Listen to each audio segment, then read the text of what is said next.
Good morning, good morning, good morning. Happy Hump Day Wednesday. I hope you guys are doing good. We're going to start it off quick with Dixie on the daily time frame. And I just want to show you that as we have been trying to consolidate this area, we are still grinding out the bottom. My two alerts still untapped for the top and bottom. How ironic is it that we are going sideways in this region? It makes sense. If we don't break the low over here at 102 and we go sideways, that's healthy for sideways and up. If we break this 102, we can go to that 101 and see what the reaction will be. But going sideways here and up is gonna be probably the most logical thing. But breaking down here would mean that, hey, we are actually making a larger distribution formation on Dixie, which normally in history I've seen it get to this level, but it's not normal after what's going on. And yeah, if it happens, it happens. And if that happens, you can understand that the stock market will be going up immensely. And something like this could be, say, like the Fed pausing interest rate hikes. Well, that would give us an opportunity to rally because why would you hedge yourself in dollar when you could put it in the market and take on more risk and get more money? Uh, Quantitative easing in a sense. But if you can see if today we close sideways again, it is going to start building up bullish divergence. So the point is, if the market wants to pump, this thing better break this little 102 to the downside. If we go sideways again today and close in this sideways channel, we are going to build another drive of bullish divergence that towards the week close, we're going to see some upside into the monthly close. So just be aware of that, okay? That little thing of Dixie is gonna make a difference on our scalp or trade on Bitcoin. On a 4-hour time frame, you can see that we're consolidating above the previous low. This is healthy. Just let it go sideways. It will build up some bullish divergence, which it's already doing. The third drive is about to be there, and it's gonna be a higher low, even on RSI. I mean, this looks pretty bullish. If I wasn't looking at price, I would say like, hey, this looks like it wants to try to, pivot one more time and start breaking up. So we will watch this and follow up. Just wanted to bring that to your attention. Let's go to a daily on BTC. There you go. While everything loads, guys, keep in mind that today there is going to be the hearings with Michael Barr for the reasons or I guess details around the bank failures and what happened, how it happened, what they plan on doing about it, etc., etc., etc. Wow, we got some lag going on here. Here's Bitcoin on a daily. Unfortunately, we are looking like it is doing a bull flag. I mean, it's not unfortunate, but I wish this formation was above the RSI top line in the bullish control zone because I'd be much more confident. But this does look like it is going to probably poke into the highs, try to take some liquidity. Keep in mind on Bitcoin, if you close a 4-hour candle above 29,000, you should be ready for 30,000 at 31,000. As per the daily Bollinger Band, 31,000. And then you can find some resistance. Closing that daily candle above that 31,000, you're going to go to that 32.5 to 34 to 36 after. I know you don't want to hear those numbers if you're short, but you should be prepared for this. Yeah, I know shorting here was a quick scalp, but in a breakout trend where you're having these golden crosses occur, this is something that you got to understand that this is basically a bullish consolidation for the next breakout to 34, 36, etc. The only way we can invalidate this upside momentum that is building pretty freaking strong right now is if we have a 4-hour open and close or a daily close underneath 26,000. That will be more precarious for us to look for like a descending distribution formation that can possibly turn into a bull flag, such as this right here. But something like that needs to occur if we are to lose our bullish momentum.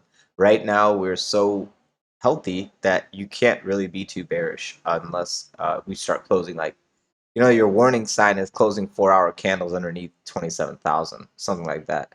So until then, this 21 EMA crossing above this 26,000 area is basically telling you, hey, even if we dump on a daily time frame, 26,500 is your best long scalp opportunity. You not taking this long scalp is crazy. You not taking a short around 31,000 with a stop loss above is crazy. Reversion to the mean is around here like 27, 28,000, 27.5, 28,000. So if we go up, we can come back down. If we go down, we can come back up and come sideways here because this is where we are consolidating. If you just look at this range from 29,000 to this bottom over here at 26.5, that's basically your range. 2.5, 3,500. Yeah. Well, that's basically all I have to point out on that one.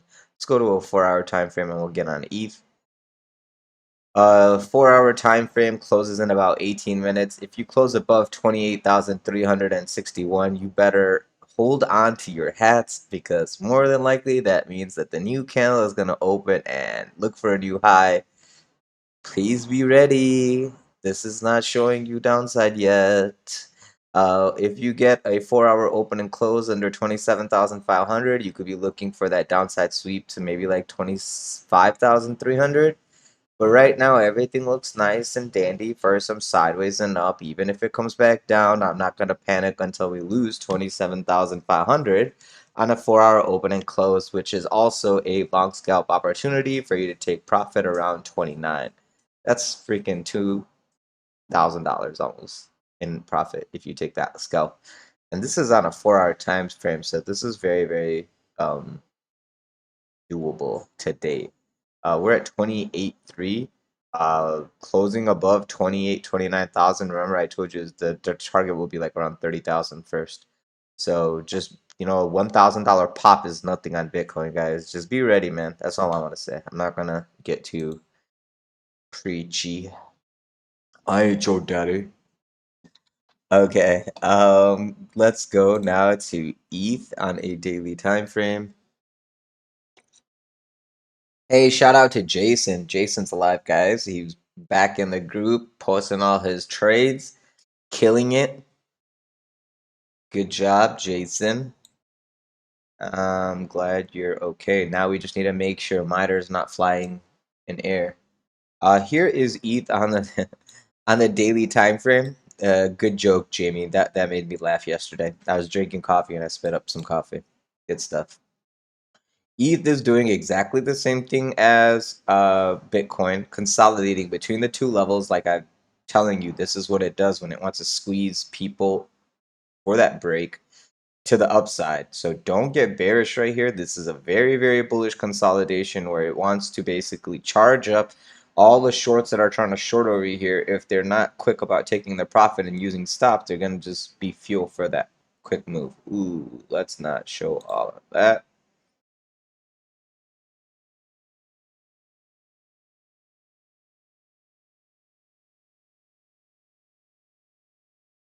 Beautiful.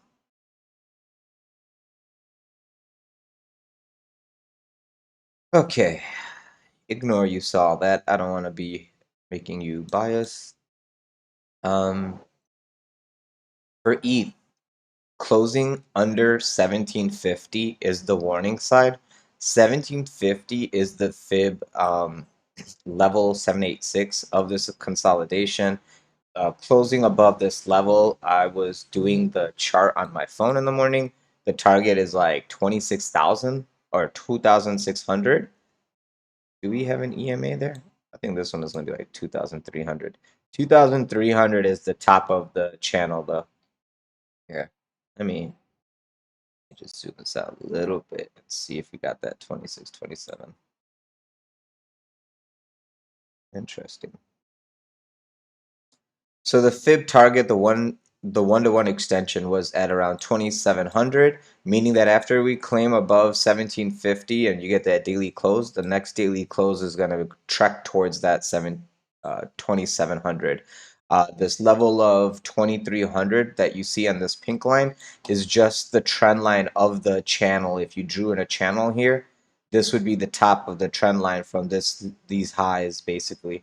So if we're breaking out, I'm looking at 2300 as our first resistance from this level here at 1850, and 1850 is like basically the long opportunity to this $2,300 level.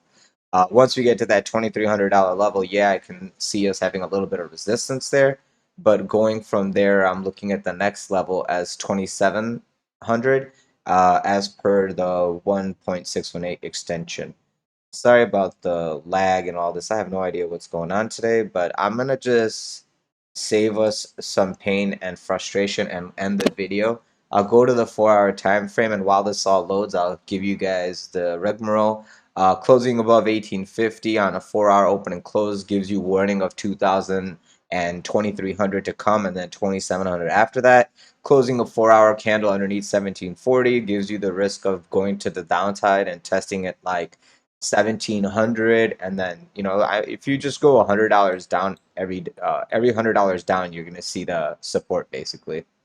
So closing 4-hour candles underneath 1750, I would be looking at 1680, 1580, and then 1480 as possible areas of long scalps on support for you to scoop up this long into 1580 into the breakout potential later.